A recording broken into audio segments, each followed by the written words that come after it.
सुनिए मैडम, उन्होंने आपके बैग में से पैसे चुराए हैं अभी। मैडम, ये आपने क्या किया? प्लीज मैडम, इसे वापस कर दीजिए मुझे। आपको पता है इसे जमा करने में मुझे सालों लग गए हैं। मेरी माँ बहुत बीमार है, उनका कैंसर है, उनका इलाज करवाना है मुझे। प्लीज मैडम, मुझे वो लौटा दीजिए। आप लोग ये क्या बकवास किए जा रहे हैं? दिमाग खराब हो गया है क्या? और भला मैं क्यों उनको पैसा चुराऊंगी जहाँ मेरे पास मेरे खुद के पैसे हैं? मेरे बैग में मेरे पैसे हैं तो फिर चोरी क्यों करूँगी? आप लोगों का दिमाग खराब हो गया है क्या? और क्या मैं चोर दिखती हूँ? आप ये क्या बोल रही है? मैंने अपनी आंखों से देखा है कि आपने उनके बैग से पैसे चुराए हैं अभी। अरे आप झूठ क्यों बोल रहे हैं? अच्छा, आप मुझे फंसाना चाहते हैं? ये सब दोगलेबाजी बंद कीजिए। मैं सब समझती हूँ आपका नाटक। आप लोग ये सब कर रहे हैं ताकि मेरी बदनामी हो। आपका नाम मैं भला क्यों बदनाम करूंगा? हाँ, अरे मैंने अपनी आंखों से देखा है आपने वहाँ से पैसे चुराए हैं और आप बोल रही हो मैं बदनाम कर रहा हूँ। आप क्या सोचती कि सब यहाँ पर पागल है? देखो, चुपचाप उनके पैसे दे दो तो तुम्हारे लिए भी अच्छा होगा, समझी? और वो जब कह रही है कि उनकी माँ को कैंसर है, उसके लिए पैसे लाई थी, तो फिर आपको जरा भी शर्म नहीं आ रही है? एक तो चोरी कर रही है और ऊपर से हमसे लड़ रही है। एक मिनट, आप इस लड़की की तरफदारी क्यों कर रहे हैं? क्या आप लोग ग्रुप बना के आए हैं? देखिए, समझा के बता रही हूँ कि मैंने कोई चोरी नहीं की, फिर भी मुझसे बदतमीजी मत कीजिए। रुकिए, अब समझ में आ रहा है। जरूर ये आप दोनों का ही प्लान है लोगों को फंसाने का। ऐसे ही कहानी बनाकर आप लोगों को फंसाते हैं और उनसे पैसे ऐंठ लेते हैं, है ना? और मैं ऐसे फटीचर लड़की से पैसे चुराऊंगी जबकि मेरे बैग में पैसे भरे हुए हैं। प्लीज मैडम, मेरे पैसे वापस कर दीजिए। आपको पता नहीं मैं कितनी बड़ी मुसीबत में हूँ। मेरी माँ बीमार है, 1 महीने बाद मेरी माँ का इलाज है, मुझे इसलिए पैसे की जरूरत है। अच्छा बताइए, अगर यही आपकी हालत होती और इसी वक्त कोई आपका पैसा चुरा लेता तो क्या होता? इतनी बड़ी हिम्मत कि तुम मेरे परिवार पे उंगली उठाती है? हाँ, तेरी हिम्मत कैसे हुई मेरे परिवार के बारे में बात करने की? हाँ, औकात तो 2 कौड़ी की नहीं, पर बात कर रही है मेरे बारे में। हिम्मत तो देखो, देख, मैंने जब कहा है कि मैंने तेरे पैसे नहीं चुराए हैं तो नहीं चुराए हैं। तो ये सब नाटक बंद कर। और मुझे अच्छी तरह से समझ आ चुका है कि तुम लोगों ने ये नाटक रचा है मुझे फंसाने के लिए यहाँ। और सुन, तुमसे मैं बात भी क्यों कर रही हूँ? मुझसे बात करने की तेरी हैसियत नहीं है। खामखा मेरा वक्त बर्बाद कर रही है। मैं अभी यहाँ से चली जाऊंगी और ना ही यहाँ पैसे जमा करूंगी। 1 मिनट रुकिए मैडम, कहाँ पर जा रही हैं आप?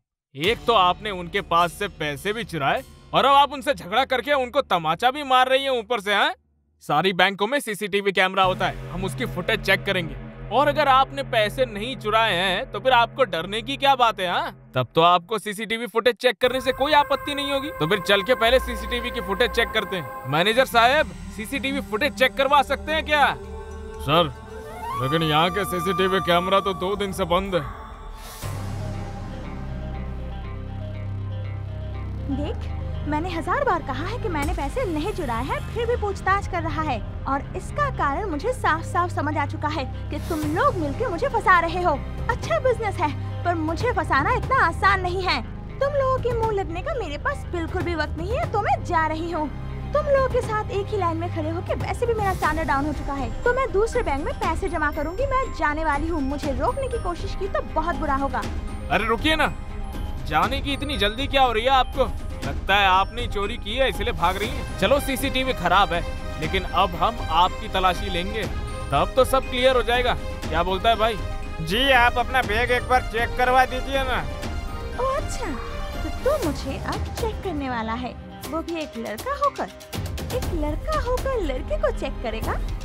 और पता है, इसकी वजह से मैं तुझे जेल भी भेजा सकती हूँ। अरे मैडम, मैं आपको चेक क्यों करूँगा भला? एक औरत वहाँ पर खड़ी है ना, वही चेक कर लेगी आपको।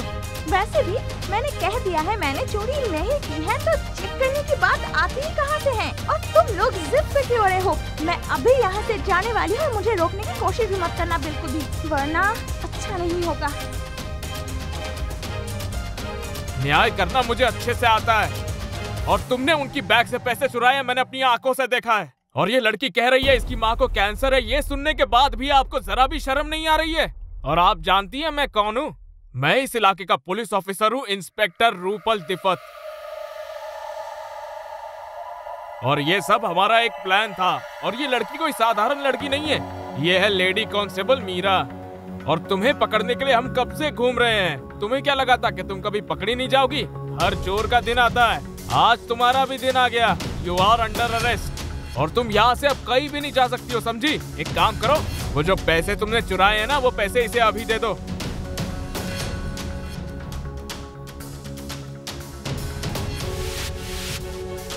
मैडम, आपको तो शर्म भी नहीं आती कि एक गरीब इंसान के पैसे चुराते हुए। गरीब इंसान मेहनत करके एक एक पाई जोड़ता है और आप जैसा इंसान उनके पैसे चुराते हैं। अगर यही हालत आपकी होती और आपकी माँ बीमार होती तो कैसा लगता बताइए? हाँ, आपको तो आज पता चल गया कि मैं पुलिस हूँ और ये सब एक नाटक था। और अगर मेरी जगह कोई सच में गरीब लड़की अपनी माँ की बीमारी का इलाज करवाने के लिए पैसे जमा कर रही होती तो सचमुच तुम उसके पैसे चुरा लेती। और देखिए तो इतना कुछ जानने के बावजूद आपने पैसे वापस नहीं किए। तो सुनिए मैडम, ये सब काम करना बंद कीजिए, वरना गरीब लोगों की जब बद्दुआ लगती है ना तो बड़ी वाली करती है। तो सुनिए मेरी बात, ये सब बंद कर दीजिए। I am sorry sir. Sorry? तुम्हारे गुनाहों की माफी नहीं है मिस मीरा। इन्हें थाने ले जाइए और इनकी तब तक कुटाई कीजिए जब तक ये सच ना बोल दे, और इनकी चार्जशीट बनाइए लेकर जाकर, समझे? श्योर सर, चलून।